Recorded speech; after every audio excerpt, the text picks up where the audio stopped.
Cosechando amigos. Con Carlos Peláez.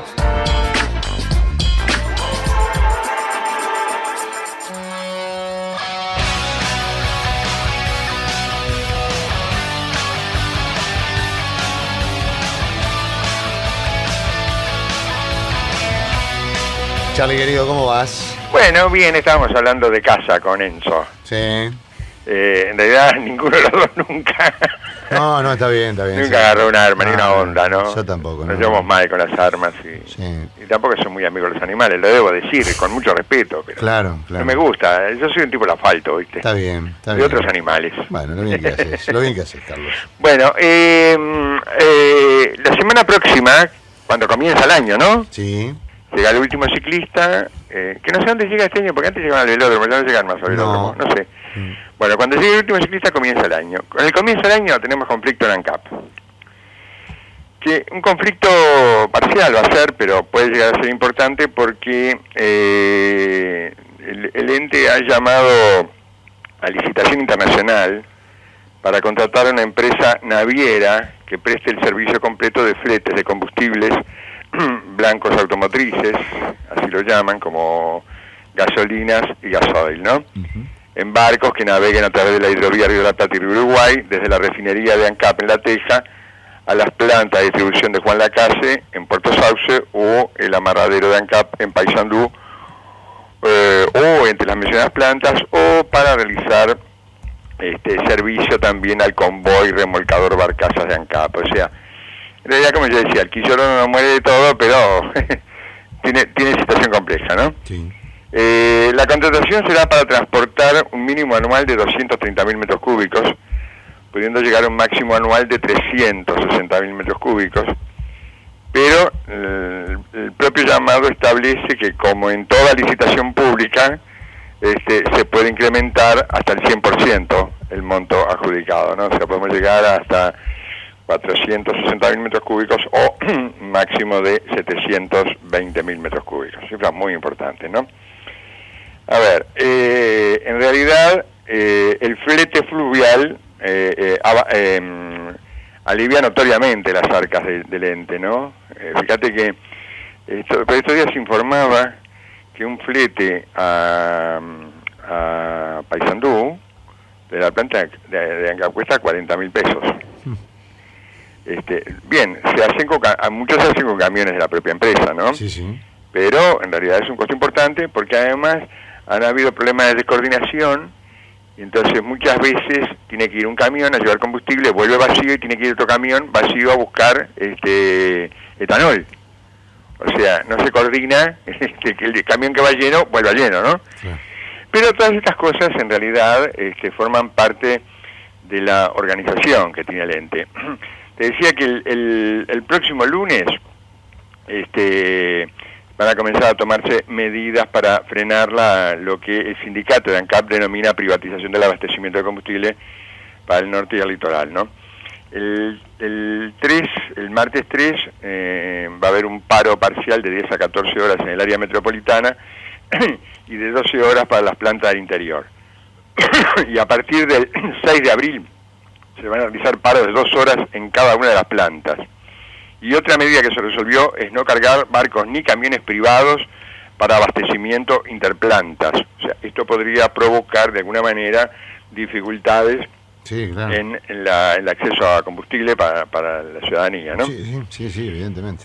Pero bueno, esto tiene otro significado porque, a ver, en el periodo de Sendik hubo un sueño que era primero el de tener una industria naviera propia, ¿no? Eso lo dijo más de una vez Mujica, ¿no? Y luego que ANCAP tuviera una flota fluvial renovada. Yo tengo malas noticias para ustedes, porque hoy dijimos 17 millones de dólares el Quilloro, ¿no? Sí.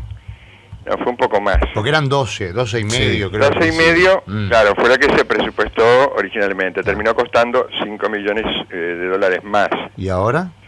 Pero a esos 5 millones de dólares más, que estamos en 17 y medio, hay que sumarle los 360.000 y pico que perdimos en el juicio que le ganó Quíos a ANCAP.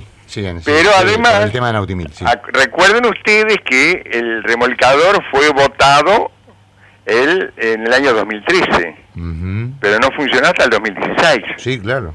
En esos 3 años, y gastamos aproximadamente otros $8 millones en fletes fluviales, Sí, ¿no? sí. O sea, casi le pagamos un remolcador a la empresa privada.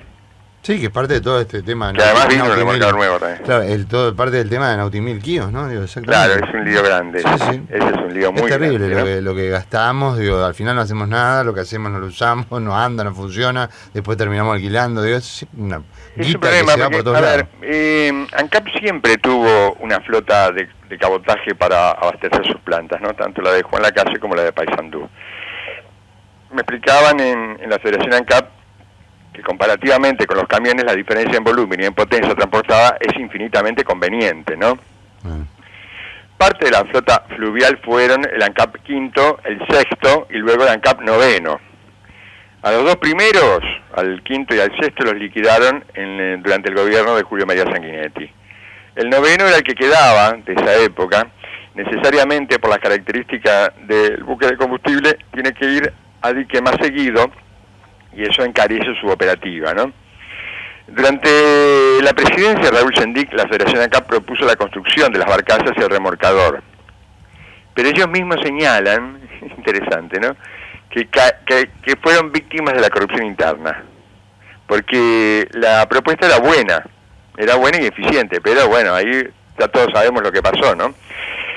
También se propuso el cambio de barco, es decir, sustituir al ANCAP noveno.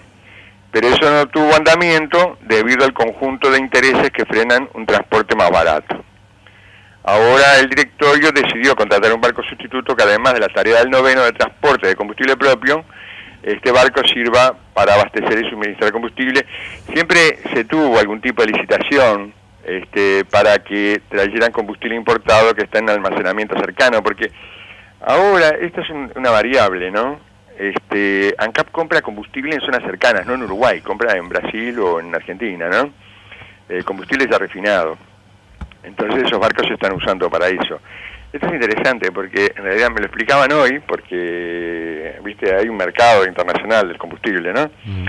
Eso no se ve en el precio final al público, ¿no? Porque se compra combustible bastante más barato, digamos, y además no hay que refinarlo. Pero bueno, en realidad la Federación ANCAP asegura que la idea de este directorio es comenzar a ceder toda la cadena de distribución, ¿no? Hay una estrategia marcada, dicen, por la gerencia logística dirigida por el ingeniero Lumer, de darle a los privados el conjunto de la logística del combustible. Siempre fue así. La Federación lo ha combatido, lamentablemente, dicen los progresistas, no nos escucharon o lo hicieron a medias porque terminaron cediendo ante las presiones privadas, ¿no? Fíjate que el ANCAP noveno del año 2012 llegó a hacer 82 viajes. 82 viajes son casi 7 viajes por mes de promedio, ¿no? Es muy importante, iba y venía. Pero ahí hubo problemas con la irrupción del Quillóroro, tuvimos todo tipo de problemas, ¿no? Esos 3 años que se dilató su puesta en funcionamiento fue primero por un conflicto que hubo con las características del barco, al que se le exigían cosas que aparentemente a los otros barcos no se le exigían, por parte de las jerarquías de ANCAP mismo, y luego la famosa historia, que esto quedó para la antología, yo creo que fuimos los únicos que lo contamos esto, de los famosos empujes, ¿no? Sí. Es decir, a ver, ¿qué pasó? En realidad, en la Armada, los que diseñaron el barco, que fue una empresa argentina llamada RN Construcciones, se olvidó del principio de Arquímedes. ¿Qué dice el principio de Arquímedes? Que en realidad un peso desplaza lo mismo que pesa, ¿no? Desplaza en agua lo mismo que pesa, un peso sumergido en agua. Entonces, esas barcazas sin combustible encajaban perfectamente en los empujadores del Quillóroro, pero se olvidaron que iban a ir llenas de combustible. Cuando las llenaron de combustible, obviamente, bajaron, obviamente, ¿no? Y entonces ya los empujadores no encajaban. Entonces hubo allí una maniobra, hubo un momento en que casi hunden las barcazas, ¿no? Sí, terrible. Esa es una historia larga que hemos relatado en forma más que suficiente, no pasó nada con eso, pero hubo que reformar al Quillororo y a las barcazas también para que calzaran perfectamente. Después en el 2014, esto dio cuenta el sitio UIPRES, tampoco se mencionó demasiado. Las barcazas, las dos, una se llama Garzas Viajeras y la otra Río de los Pájaros, que habían sido votadas una en el 2011 y la otra, no, las dos fueron en el 2011, eran transportadas por un barco de Nautimil, el Raúl S, ¿no? Uh-huh. Que no tiene que ver nada que ver con Sendik, pero viene por el nombre de la empresa, de los dueños de la empresa. Ya lo dijimos en su momento, es tremenda ironía. Esa, ¿no? El nuevo, era empujar nuevo, llegó y ya también hace un homenaje. Es una ironía. Nada sí. que ver. No. Pero bueno, el problema es que parece que tenía menos potencia que el Quilloro, ¿no? Y por allá, por Fraivento, las tuvo que tirar a la playa porque las perdía. Y entonces tuvieron un tiempo encalladas. Están las fotografías que publicó el 18 de agosto del año pasado el sitio UIPRES, las dos barcazas encalladas sobre, a ver en qué zona, dice, no me acuerdo ahora. Bueno, las encalló allá en el litoral, ¿no? Uh-huh.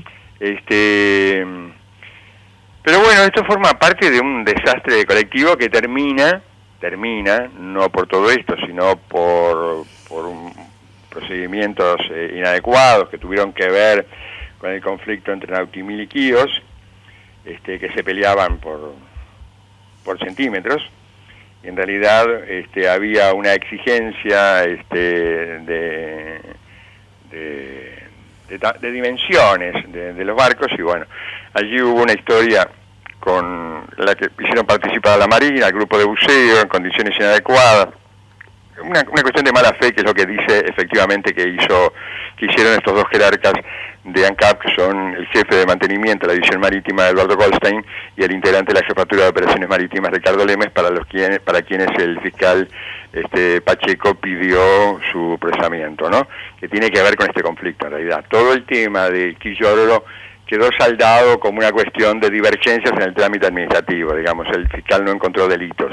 Sí encontró delito en esta historia, abuso y mala fe, así lo calificó, para pedir procesamiento a estas dos personas por el delito de abuso de funciones, que tuvo que ver con las mediciones del calado de los barcos, sí, exactamente, sí, que se hizo en condiciones absolutamente inadecuadas, sin avisarle a nadie, sin ningún tipo de controles, simplemente para favorecer a la empresa Nautimil, que eso fue lo que ocurrió. Claro, la verdad que además es bien básico, ¿no? O sea, lo que se hizo fue medir, por ejemplo, en condiciones de marea picada, que no se puede, las embarcaciones se mueven. Yo, la verdad que es una cosa bochornosa cuando uno lee la vista fiscal, la forma, ¿verdad?, en que se llevaron a cabo esas diligencias, que evidentemente todo era para favorecer efectivamente a Nautimil, que bueno, efectivamente fue favorecido, y esto ameritó ese juicio que hizo la empresa Quíos, que era la otra que competía, que finalmente se dirimió a favor de ella con un coste arriba de los $300.000 para el. Te quiero contar algo, porque tal vez hubo gente que no lo escuchó, que me fue relatado por dirigentes de la Federación ANCAP, ¿no? Uh-huh.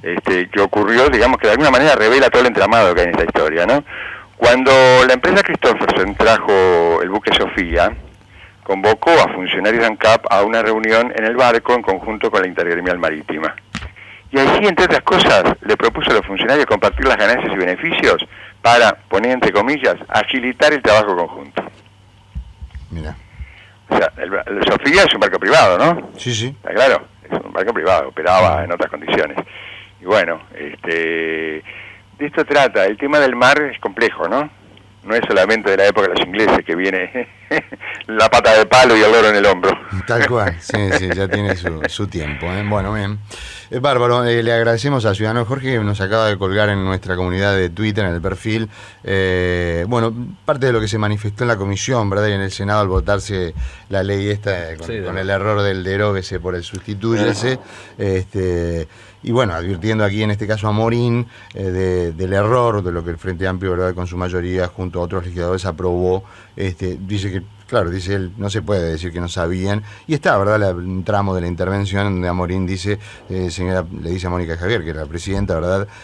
Señora presidenta, en la comisión nos visitaron, en representación del Colegio de Abogados del Uruguay, los doctores Pérez Novaro, Varela y Aller. En esa instancia el doctor Aller hizo una larguísima exposición anunciando el desastre del capítulo penal en detalle, y eso figura en la versión taquigráfica correspondiente, dice Amorín, es decir, que no nos estamos enterando hoy de que el tema penal era un desastre porque ya lo supimos cuando lo informó el Colegio de Abogados. Por supuesto que inmediatamente de esa visita lo conversamos en bancada porque nos interesan estos temas, y cuando fui a votar este proyecto de ley en la comisión lo hice con salvedades, diciendo expresamente que no votaba el capítulo penal porque era un desastre. De manera que, repito, dice Amorín, no se trata de que hoy nos estamos enterando de esto. En la comisión lo dije claramente y voté con salvedades que estaban relacionadas con el capítulo penal porque, insisto, el doctor Aller nos había informado que el capítulo penal era un desastre. Sí. Así que esto no es nuevo. Pero no hace referencia a la derogación. Están enredándolos tanto, ¿no? Sí. Porque no estamos hablando de todo el complejo penal de la ley. Estamos hablando de una palabra. Por eso. De la que Amorín no advirtió. Ni ningún legislador advirtió, porque no hay ninguna versión taquigráfica que diga fulano de tal advierte al resto de la Cámara que esa palabra no corresponde. No están en el asesoramiento y de los doctores. Discutieron aspectos de la ley, pero no discutieron el derogue. Incluso más allá, el diputado colorado Pepe Pasquet, digo, uno de los abogados que tiene la Cámara, también hace un mea culpa diciendo que, bueno, nadie, ni los diputados, ni los senadores, ni los asesores que tienen, advirtieron de esa omisión, de ese error, o como se lo quiera llamar, y bueno, también va por el camino de Bianchi de, bueno, votar a ver si se puede una ley interpretativa que arregle este error. Qué momento, ¿no? La verdad que es un momento lamentable. Es un momento lamentable, sí. Ahora, el doctor Rizzo dice que no se puede votar una ley interpretativa, ¿no? Sí. De hecho, si ustedes revisan en los anales, se van a encontrar con que leyes interpretativas se han votado muchísimas. Sí, yo lo decía. No es nuevo el procedimiento. Sí, ya lo decía. Bueno, pero el doctor Rizzo tiene seguramente mucho más conocimiento que yo para sostener esto. De todas maneras, procedimiento puede haber, porque se puede plantear un recurso ante la Suprema Corte de Justicia. La Suprema Corte de Justicia podría declarar nula esta ley, por lo que queda vigente la anterior, y entonces los parlamentarios tienen la oportunidad de corregir rápidamente lo que esté mal de esta ley y votarla rápidamente, ¿no? Bien. Gracias, Carlos. Nos reencontramos mañana, ¿te parece? Bueno, un abrazo grande, un saludo grande a los oyentes. Hasta mañana. Chao. Rompecabezas. Versión XL. 10ª temporada.